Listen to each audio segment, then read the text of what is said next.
and welcome back to my channel. Can you say hi, Alexa? Hi. Say how you doing? How you doing? Anyway, I've got my 2-year-old daughter Alexis with me and my 11-year-old son Jordan. My 14-year-old son Dante said he's not ready for YouTube yet, so we're gonna let him make it. So in today's tutorial, we're gonna specifically talk about this particular scarf that I love to make. It's my go-to scarf, and it usually takes me about an hour to 2 hours, depending upon how fast and how unbusy I am, of course, with my kids, to be able to finish that on time. So this is gonna be the Super Fast Ultra Cozy Scarf by Jen Reilly. And like I said, it's my go-to scarf.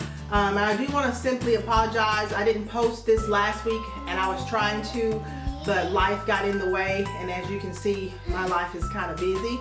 So anyway, I hope you guys enjoyed this tutorial, and I will leave a link in the description box below to the pattern. And if you want to stay tuned, we'll get started on this tutorial. Thank you. Okay, Lexi, say bye-bye. Bye-bye. Say bye-bye, Happee Knitters. Bye. For this tutorial, I use US size 19 needles, also a darning needle, scissors, and Wool Ease Thick and Quick yarn from the Lime brand collection. It's a size 6 bulky weight yarn, and I think it works great for this particular pattern. The yarn color is barley. I changed up the pattern slightly. The pattern calls for you to cast on 10 stitches, but I like to use 14 stitches because I like for my scarf to be just a little bit wider. But that is the only variation that I did for this particular pattern. And I like this pattern because literally it's a 1-row repeat, so you just repeat the same row over and over again, basically until you run out of yarn. So here I'm doing the long tail cast on. I have a separate video for that if you need to review how to do the long tail cast on. So like I said, I'm just casting on 14 stitches. That's the variation that I have for this particular pattern.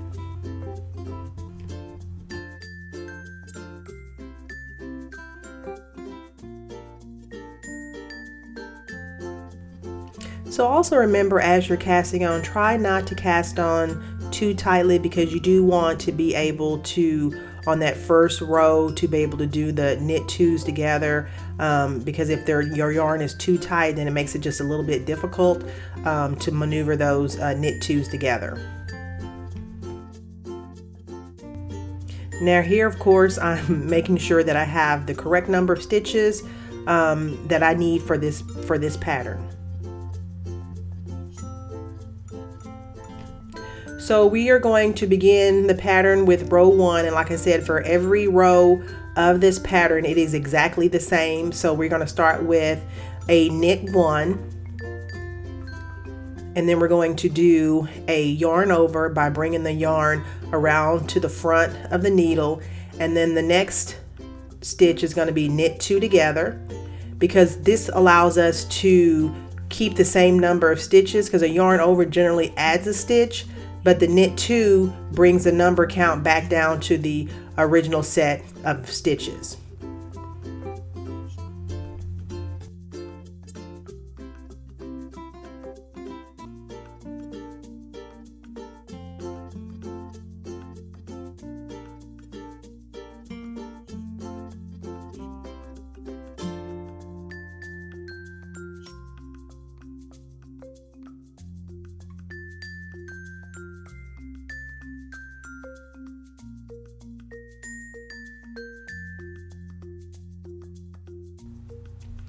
So now we're getting to the last yarn over and knit 2. We want to make sure that after we do this last knit 2 together, that we do not do another yarn over. We're just going to knit the last stitch.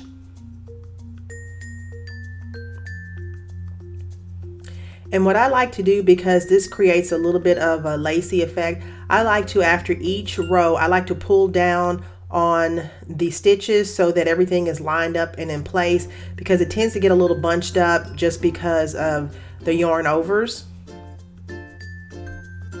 So we're going to continue with row 2 as we did with the first row by knitting the first stitch and doing the yarn over knit 2s together.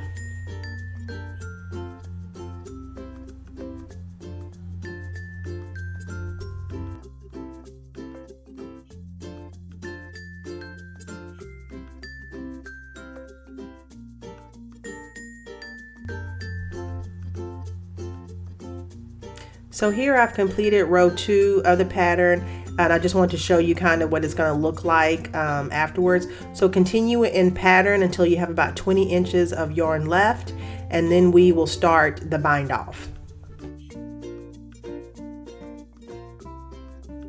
And through the magic of video, we are done. So now we are going to bind off our stitches. I have about 20 inches of yarn left, probably a little bit more than that, but I didn't really measure, but I know that it's probably around that much. So we're just basically going to do our typical bind off where we knit the first 2 stitches as normal. And then we're going to take that first stitch on the right hand needle and pass it over the second stitch, and we have bound off 1 stitch. And we would continue to do that all the way across the remainder of the stitches.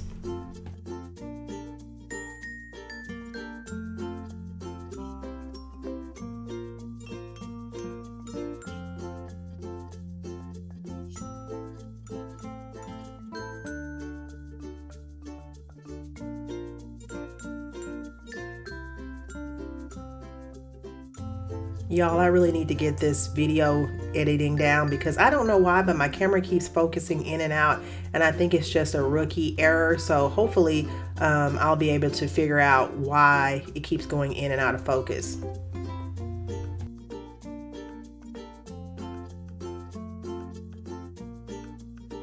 So we're going to speed this up so that we can get to the end of the row.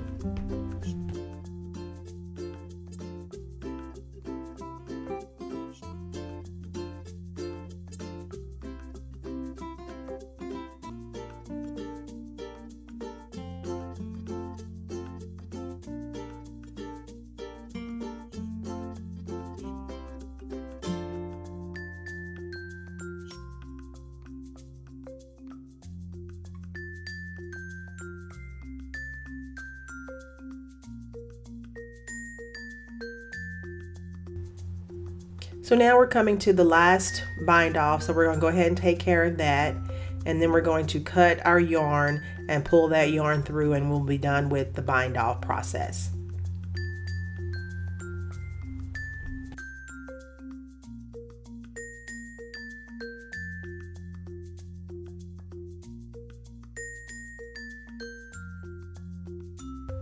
So when I bind off, I like to leave that last loop open and take the tail end and pull it through the loop, and then just close it up because it makes it a little extra secure. So now that we have done that, it's time for us to sew our 2 ends together.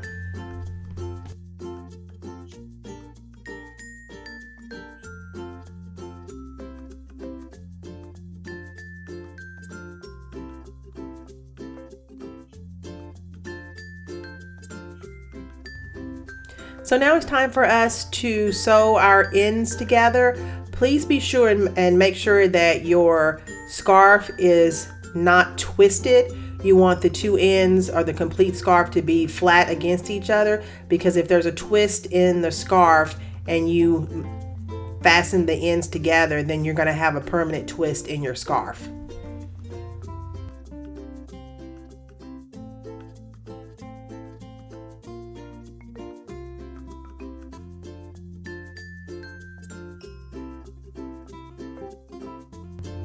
Now I had yarn left over from where I did the cast on, so that's the tail end that I'm using right now to bind those pieces together. And there's really no rhyme or reason to how you bind off, no, I'm sorry, not bind off, how you sew the ends together, because it's not really going to be seen once you wrap this section with the yarn.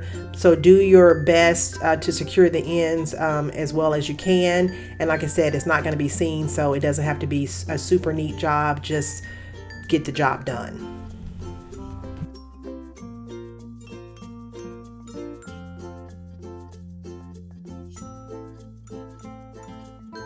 So you just continue this process until you get to the very end of your work.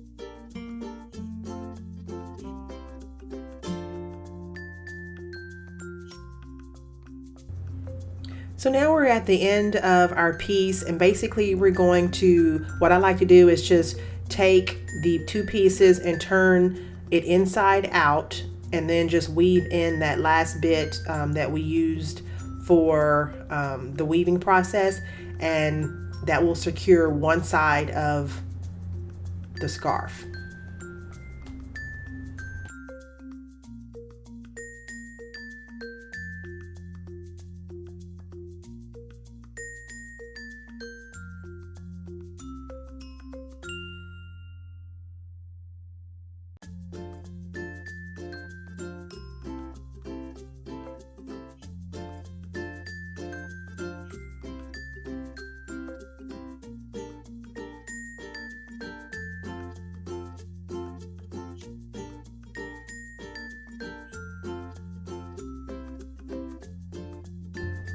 So now we've taken care of this end of the scarf, so now we need to take care of the other end, and this is the tail end where we bound off earlier.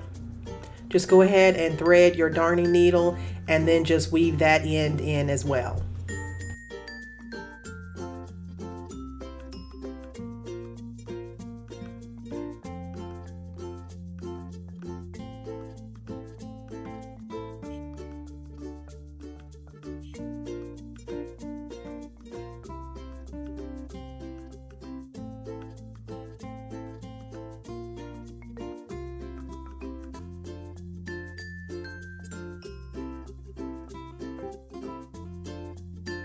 Yay, so now we're done with sewing the two pieces together. You literally could stop here and just use this as an infinity scarf at this point without the cute knotted feature, or you can go ahead and do the knotted feature as I like to do for my scarves. So I basically take the sewn section together and I bunch it together with my fingers, and I take my leftover yarn, and this is really simple. I just wrap, leave a little bit of an end to the yarn so you have a little bit of a tail, and I literally just wrap the extra yarn around, and it's basically to your satisfaction of how wide you want it to be, your knot, or how slim you want your knot, but that's a personal preference, and you just keep wrapping over and over again. And then I like to come back to the right hand side and wrap over the tail, so that secures that side of the tail. And then at the end, all you have to worry about weaving in is just one tail.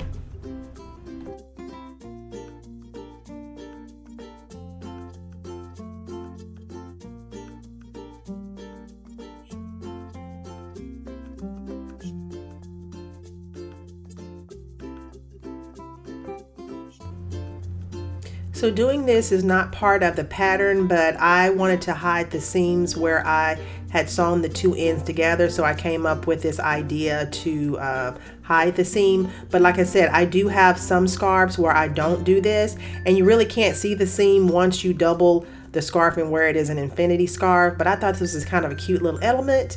Just kind of makes it a little different, so I can kind of continued with this on some of the scarves that I have done later.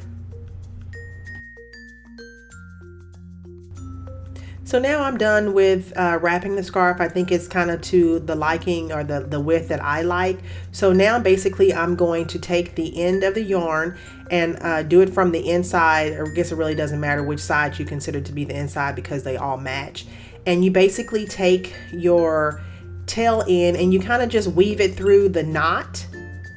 And because that knot is kind of tight, it's not going to go anywhere once you weave in those sections.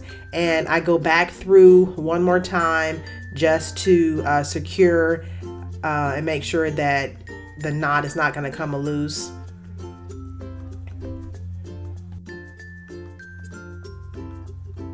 So once you do that, then you are basically done. So just take your needles, I'm sorry, not your needle, your scissors, and you just go ahead and cut the end off, and you have a completed infinity scarf with a cute little knot motif that you can wear when it gets cooler in your area. So I hope you guys have enjoyed this video. Here's a picture of the completed product.